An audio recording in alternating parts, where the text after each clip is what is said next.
जो आपने जिस संदर्भ की बात की है और जो माननीय प्रधानमंत्री जी के विचार हैं, उन सबको ध्यान में रखते हुए ये आज की हमारी ज़रूरत है। ये सिर्फ एक व्यवसाय नहीं है, ये उससे भी कहीं बढ़कर है, क्योंकि हम इसके माध्यम से देश को भी सपोर्ट कर रहे हैं इनडायरेक्टली। नमस्कार.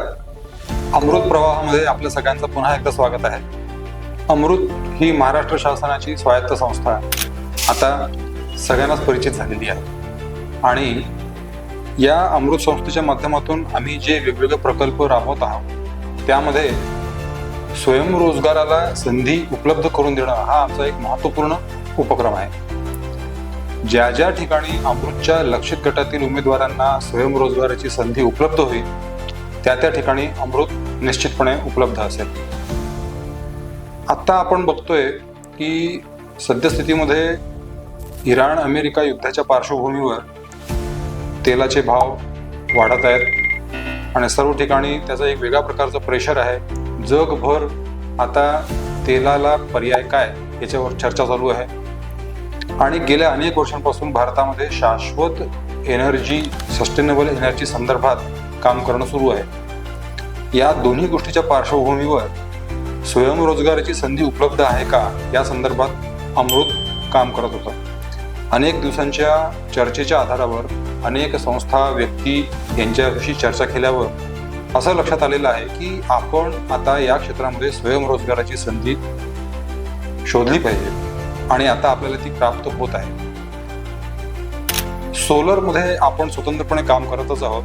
अमृत सूर्यमित्र असे अनेक जण आहेत ज्या ठिकाणी आपण चांगल्या पद्धतीनं काम करत आहोत. आता एनर्जीच्या दृष्टिकोनातून EV चार्जिंग स्टेशन हा आता आपला दुसरा महत्त्वपूर्ण स्वयंरोजगाराचा टप्पा राहणार आहे. भारताचे माननीय पंतप्रधान श्री नरेंद्र मोदी सर यांनी काही दिवसांपूर्वीच आवाहन केलेलं आहे की सोलर आणि इलेक्ट्रिक चार्जिंग व्हेकल या विषयासंदर्भात आपल्याला आता महाराष्ट्रामध्ये काम करावं लागणार हे त्याच्यावरून स्पष्ट होते.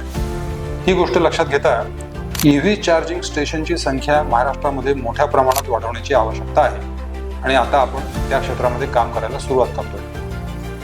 मग हे करत असताना अमृत नेमकं काय करू शकेल, तर ज्या ठिकाणी EV चार्जिंग स्टेशन सुरू करण्याकरता म्हणून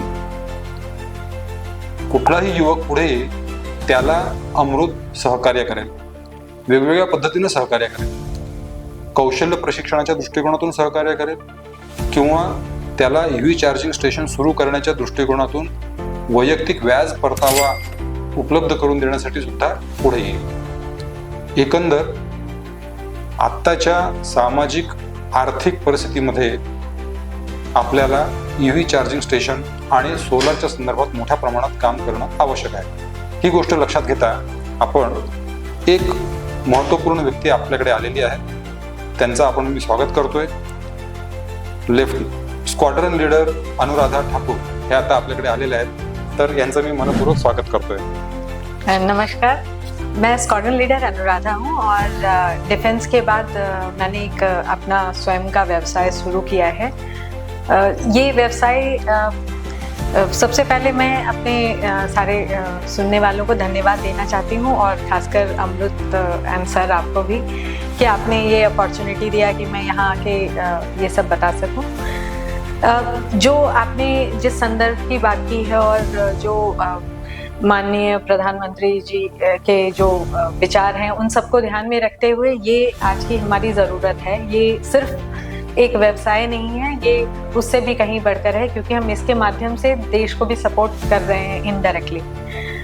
तो इसमें हम यही हमेशा कहना चाहते हैं कि जो जितने भी यंग एंटरप्रेन्योर हैं वो इससे अपना स्वयं का व्यवसाय चालू कर सकते हैं. ना केवल उनको अर्निंग मिलेगी बल्कि हम जॉब भी उतने क्रिएट कर रहे हैं, क्योंकि वो भी अपने अंदर एक टीम बना सकते हैं और वो भी इस पे इस सारी ज़रूरतों को इवन मेंटेनेंस के माध्यम से भी पूरी कर सकते हैं. जैसे आज अगर उन्होंने से इस इंफ्रास्ट्रक्चर को सेट किया तो उसके मेंटेनेंस, उसके रिपेयर, उसकी सर्विसिंग सारी कुछ उनके लिए पॉसिबल हो पाएगी.